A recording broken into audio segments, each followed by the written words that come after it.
ကျွန်တော်တို့အရင်ရှေ့က videos တွေမှာဒီ load pattern တွေကိုကျွန်တော်တို့ define လုပ်ခဲ့တယ် define လုပ်ခဲ့ပြီးတော့ဒီ wall loads တွေ share loads တွေလည်းကျွန်တော်ဒီ model မှာလာပြီးတော့ assign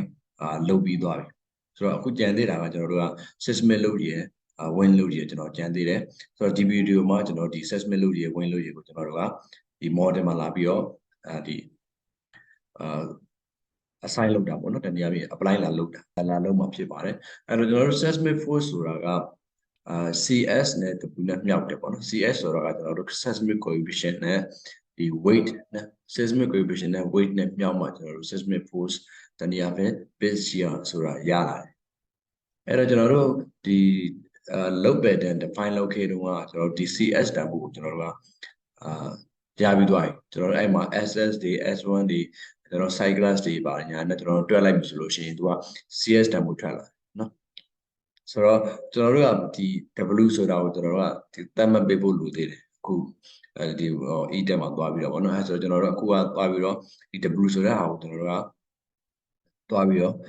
တတ်မှတ်ရမှာဖြစ်ပါတယ်ဆိုတော့ W ဆိုတာကဘာလဲနော်ဘေး W အဲ့ W မှာပါဘယ်ဟာတွေပါမလဲဘယ်ဟာတွေပါမလဲဆိုလို့ရှိရင်ဒီမှာကျွန်တော် W ဆိုတော့ကဒီ effective seismic weight ပေါ့နော် effective seismic weight ဒီ session 3.4.7.2ပေါ့ဆိုတော့အဲ့မှာဒီမှာကြည့်လိုက်မယ်ဒီမှာပေါ့နော် effective seismic weight ပေါ့အဲ့မှာဘာတွေပါရမလဲဆိုလို့ရှိရင်အစာအုပ်ရဲ့နော် structure အစာအုပ်ရဲ့ဒီ total dead load ပါမယ် total dead load ဆိုတာကအဲ့မှာရှိတဲ့ dead load တွေအကုန်လုံးပါမယ်ပေါ့နော်ဆိုတော့ on weight ရှိမယ်နောက်ပြီးတော့ finish load ရှိမယ်နောက်ပြီးတော့ wall loads တွေရှိမယ်နော်အဲ့လိုမျိုးတွေ dead loads တွေအကုန်လုံးပါမယ်ဒီ dead load တွေအပြင်ကိုကျွန်တော်တို့အစာအုပ်ကဒီ storage အတွက်သာသုံးခဲ့မယ်ဆိုလို့ရှိရင်ဒီ flow live flow ရဲ့ 25% ကိုကျွန်တော်တို့ကစဉ်းစားပေးရမယ်နော်ဆိုတော့ storage မဟုတ်ဘဲတခြားဟာတွေဆိုလို့ရှိရင်တော့ကျွန်တော် flow live flow ကိုကျွန်တော်တို့ကထည့်စဉ်းစားစရာမလို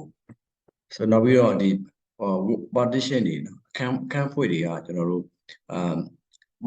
partition တွေပါတယ်ဆိုလို့ရှိရင်တော့ partition weight တွေကျွန်တော်စဉ်းစားပေးရမယ်ဆို partition တွေကနည်းနေပြီဆိုလို့ရှိရင်လည်းကျွန်တော်တို့ကအနည်းဆုံးတော့ဒီ flow area နော် flow area မှာကျွန်တော်ကအနည်းဆုံးတော့ကျွန်တော်10 psi လောက်partition weight ဖြစ်ကျွန်တော်တို့ကစဉ်းစားပေးရတယ်ပေါ့ဒီကျွန်တော်တို့ seismic လုပ်နေရမှာပေါ့နောက်ပြီးတော့တခြားဒီ equipment တခြား machine တွေပါရှိမယ်ဆိုလို့ရှိရင်လည်းဒီသူရဲ့ weight တွေကိုကျွန်တော်တို့စဉ်းစားပေးရမယ်ပေါ့နော်โอเคအဲ့ဆိုလို့ရှိရင်ကျွန်တော်တို့အဆောက်ခုဆောက်မှာကျွန်တော်ဘာတွေရှိမလဲဆိုလို့ရှိရင်ဒီအဆောက်အဦရဲ့ on weight ရှိမယ်ပေါ့နော်နောက်ပြီးတော့ dead load တွေပေါ့ dead load ဆိုတာဒီ on weight ရှိမယ်နောက်ပြီးတော့live ဒီ finish ရှိမယ် wall ရှိမယ်เนาะအဲ့ဒါတွေရှိမယ်အဲ့ဒီအပြင်ကိုဒီ live load တွေကကြတော့ကျွန်တော်အရှိကိုအခြေစဉ်းစားကြရမလို့ပေါ့နော်နောက်ပြီးတော့ဒီ partition တွေပါတယ်ကြတော့ကျွန်တော်ကဒီရှိပြီးသား partition weight wall နော် wall load တွေကိုကျွန်တော်အခြေစဉ်းစားလိုက်မယ်ပြီးတော့ဒီဟာမရှိဘူးပေါ့အဲ့ခါကျတော့ကျွန်တော်တို့က define တွေကိုသွားမယ် define တွေကိုသွားပြီးတော့ဒီမှာကျွန်တော်တို့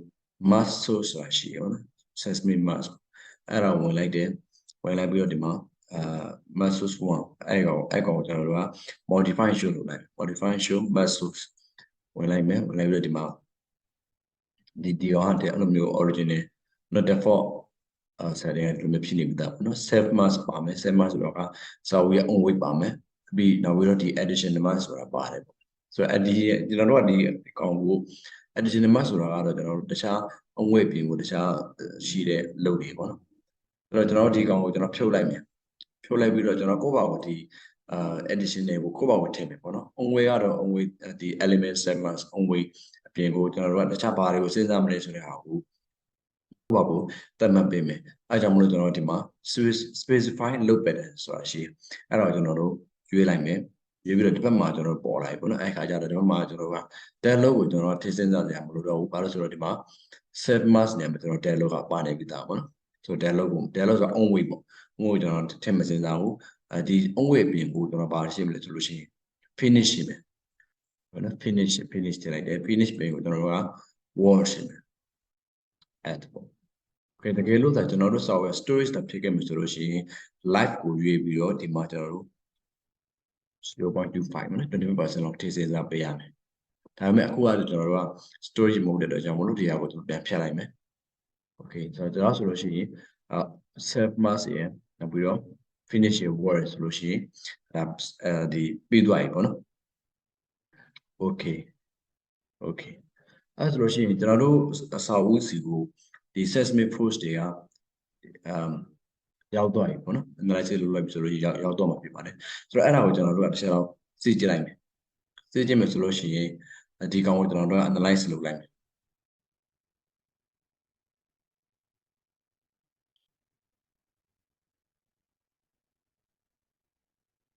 analyze လုပ်လိုက်ပြီးတော့ကျွန်တော်အဆောက်အဦအရွေ့ကိုပေါ့နော်အရွေ့ကိုကြည့်လိုက်မယ်အရွေ့ဆိုတာကျွန်တော်တို့ငန်းရံလောက်လိုက်တဲ့ချိန်မှာဆိုလို့ရှိရင်ဘေးကိုပေါ့နော်ဆောက်ကရင်းတော့မှာပေါ့နော်အဲဒီပိုသေးချောင်းလို့ကျွန်တော်ဒီကောင်ကို elevation တခုသွားလိုက်မယ် elevation A ဆိုရတော့ပေါ့နော် A ဆိုတော့ဒီမှာဆိုလို့ရှိရင်ဒီဘက်ကကျွန်တော် y direction မှာရွေးတဲ့အရွေ့ကိုကျွန်တော်ကြည့်မယ်ပေါ့နော်ဆိုတော့ y direction မှာရွေးတဲ့အရွေ့ကိုကြည့်ဖို့အတွက်ဆိုလို့ရှိရင် seismic y နဲ့ကြည့်ရမယ်ပေါ့နော် earthquake y နဲ့ကြည့်ရမယ်ဆိုတော့ဒီမှာအရွေ့ကျွန်တော် deform shape ကိုကြည့်လိုက်တယ် show deform shape နေလိုက်တယ်နေပြီးတော့ဒီမှာ locus နေရာမှာကျွန်တော်တို့ seismic y ပေါ့နော် eqy ကိုညှိလိုက်တယ်ပြီးတော့ apply နဲ့ကြည့်လိုက်တယ်အဲဆိုလို့ရှိရင်ဒီမှာစာအုပ်ကရွေ့နေသူ့ animation လေးကြည့်လိုက်တော့အဲ့လိုမျိုးရွေးနေမှာပေါ့နော်ဒါကတော့ကျွန်တော်နည်းနည်း scale နည်းနည်းခြေထားတာပေါ့အဲ့လောက်တော့မရွေးပါဘူးနော်ဆိုတော့သူအရွေးကိုကျွန်တော်ဒီမှာကြည့်လို့ရတယ်ဘယ်လောက်ရွေးလဲဆိုတော့ကြည့်လို့ရတယ်ဆိုလို့ရှိရင်y direction ပေါ့နော် 0.5 inch ပဲရှိနေပါတယ်ပေါ့နော်ဆိုတော့ဒါပေမဲ့ဒီတိုင်းကြည့်လိုက်ရင်တော့အများကြီးရွေးသလိုထင်နေရတယ်ဆိုတော့အတရားပြောချင်တာကဘာလဲဆိုလို့ရှိရင်ကျွန်တော်တို့ seismic force တွေကကျွန်တော်တို့ရဲ့စောက်ဦးမှာရောက်သွားပြီပေါ့နော်တကယ်လို့သာကျွန်တော်တို့ကခုနတကယ်လို့သာပေါ့နော်ခုနကျွန်တော်တို့ muscles တွေပါတယ်မရှိဘူးဆိုလို့ရှိရင်ဒီ muscles တွေကပေါ့နော်ဝင်ကြည့်လိုက်မယ် muscles တာမရှိဘူးဆိုလို့ရှိရင် seismic weight တွေကကျွန်တော်တို့ seismic force တွေကကျွန်တော်တို့စောက်အုပ်စီကိုရောက်မှာမဟုတ်နော်ဆိုတော့ဒီမှာကျွန်တော်တို့ဒီခုန element segments တွေကိုကျွန်တော်တို့ကလောလောဆယ်ခဏဖြုတ်လိုက်မယ်နောက်ပြီးဒီဟာတွေကိုကျွန်တော်ဖြုတ်လိုက်မယ်ဆိုတော့ဒီဘာမှမရှိဘူးဒီ weight တွေကိုကျွန်တော်တို့မစင်းစားဘူးပေါ့နော်ဒီ weight တွေမရှိသေးဘူးဆိုလို့ရှိရင်တော့ဒီ seismic force တွေရောက်မှာလားဆိုတော့တစ်ချက်ကြည့်ကြရအောင်